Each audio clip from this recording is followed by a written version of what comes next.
ఎవరు రావట్లేదక్క, త్వరగా తీయక్క. నాన్న వాటర్ రావట్లే, కరెంట్ తీసారనుకుంటా. ఎవరైనా వస్తారక్క, త్వరగా రా అక్క.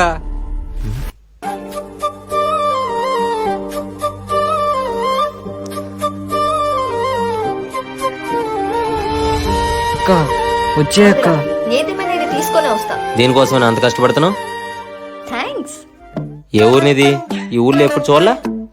మాది బెంగళూరు. మా ఊర్లో ఇలా దొంగతనం చేస్తే ఏం చేస్తారు తెలుసా? 2 కాళ్ళు చేతులు కట్టేసి నెత్తి కోడిగుడ్లు కొడతారు. అటెవరో దొంగతనం చేస్తున్నారు. రే ఎవరక్కడ? భద్రా తమ్ముడు. రా అక్క, వెళ్ళిపోదాం. మామా, ఇప్పుడు ఒక అమ్మాయి వెళ్తుంది, ఎవరితోను? మన పెసరన్న మనవరాలరా. అవునా? మన ఊర్లో ఎప్పుడు చూడలేదే. ఆ బెంగళూరులో ఎక్కడ ఉంటారంట్రా. ఓ, ఏదో ఫంక్షన్కి వచ్చారంట్రా, వారం రోజులు ఇక్కడే ఉంటారంట. 1 వీక్ లో ఫైనల్ సెమిస్టర్ ఎగ్జామ్స్ ఉన్నాయి. అందరు ప్రిపేర్ అవుతున్నారా?